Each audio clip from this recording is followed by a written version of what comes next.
What's up everybody, Sam Smyers here. Today I want to show you how to make the bass to Like I Like It by Mal P.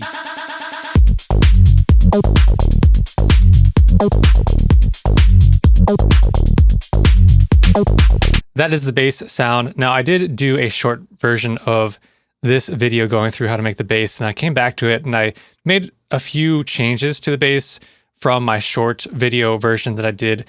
So the other one that I had in the short video sounds like this, and you tell me if you can hear a difference because it's pretty subtle. And this is the one I made some changes, which I think sounds a bit closer to the original.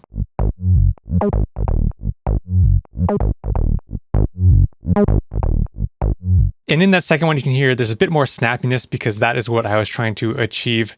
I felt like there was this snap on the attack that I wasn't really able to get with adjusting like the filter cutoff or like the resonance. And so I decided to add on a pitch envelope. And then also I felt like there was a bit of width to the bass. Now, sometimes when you are mastering a track, or when like I've mastered a track in the past, or just you put on like these stereo, like a touch of stereo spreading plugins, or sometimes if you put on like Ozone, you use a preset from Ozone or whatever you're doing, you might add on a touch of this stereo spreading effect.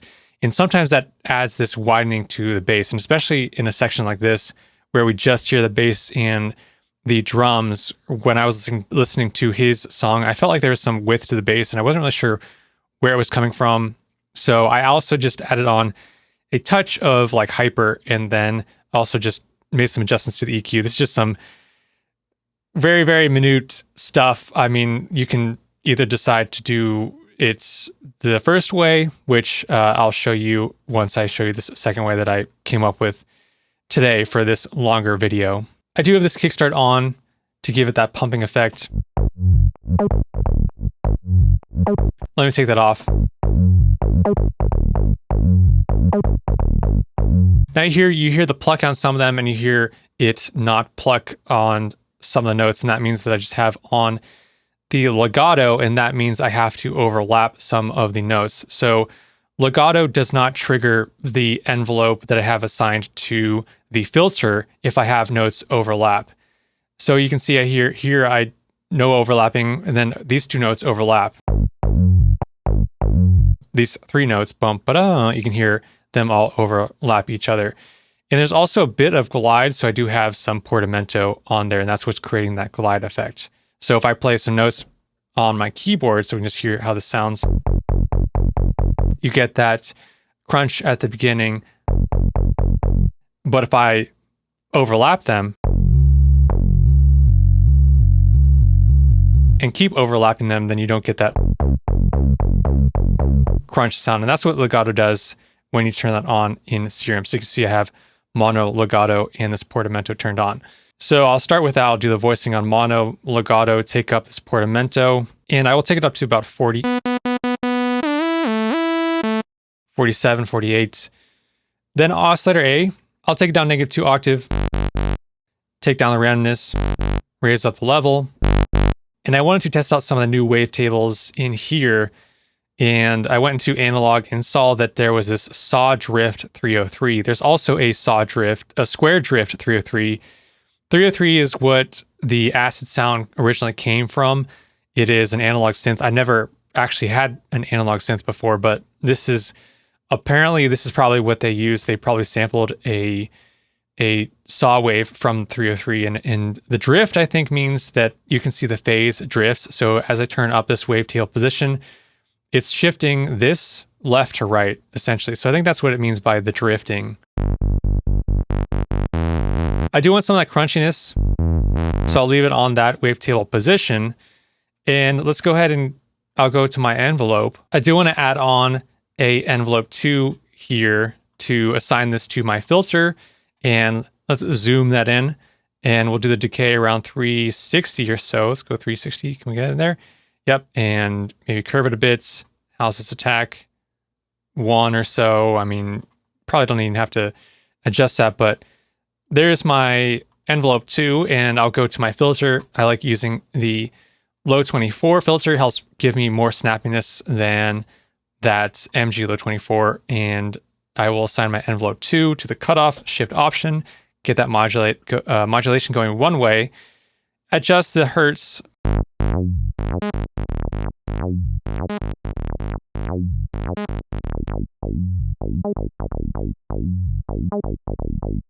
And adjusting that cutoff modulation, taking up that frequency, and let's take up that drive now.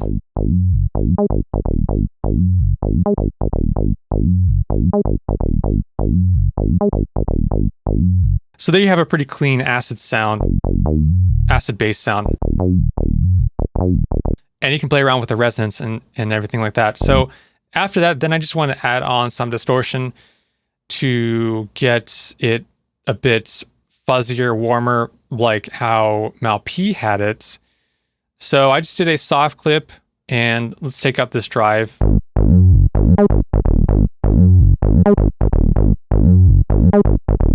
And then I will add on an EQ. And for the version I did in my short video, I think I just added an EQ around here. But after listening back to the sound again, and I don't know if this sounds closer, but let's go ahead and just hear this. I was just playing around with the EQ some more.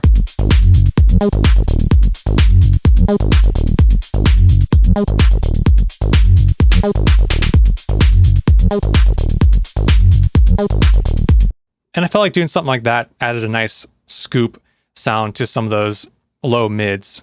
Now I have that kickstart on, and I still want some more of that crunch, that snappiness to come through, which I wasn't really getting.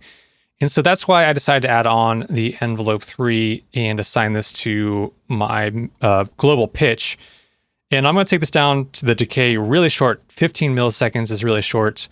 You don't want it too much longer than that.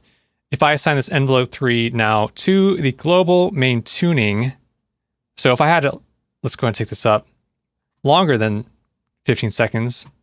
Let's take off that kickstart.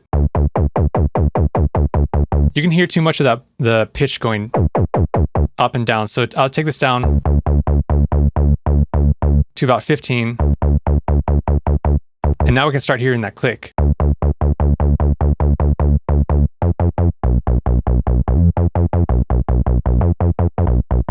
Like that. So let's play this and bypass it.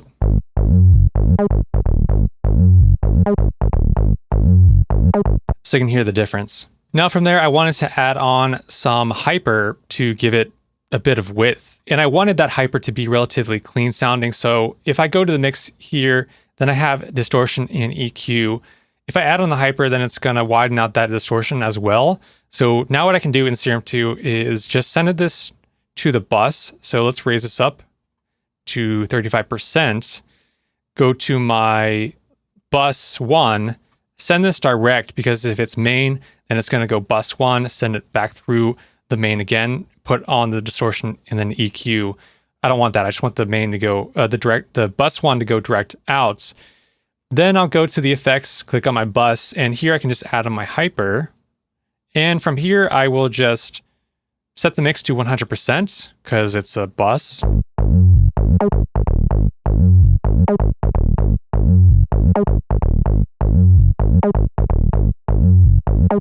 And then do that. Then we get that a bit of that stereo width, which is very subtle. And you can take it down like that. And so that is how I made that bass the second time around. Now, the first time when I made it for my short, I didn't put on the hyper. And then I also just, the EQ was different. And then this EQ was different in the main, just didn't have this cut here. And then the envelope 3, I didn't have to make it a bit snappier. So the original one,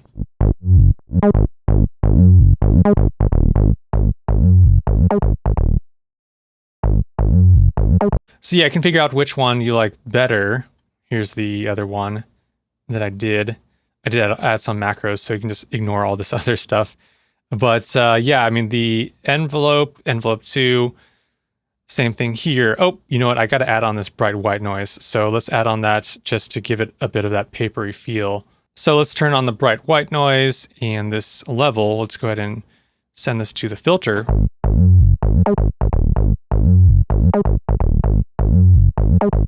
You may not be able to hear it, but it's good in case you have like the macro assigned to the cutoff, or if you want to automate the cutoff.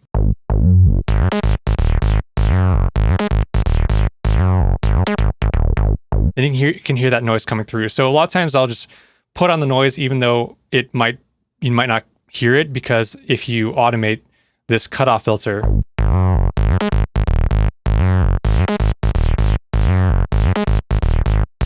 you get the noise coming through, and it has that like papery sound, which is cool. That is how you create the bass to Like I Like It by Mal P. If you enjoyed this video, please go ahead and give it a like, and also please subscribe to my channel if you are not yet subscribed. And if you'd like to check out my Serum preset packs, head on over to store.samsmyers.com.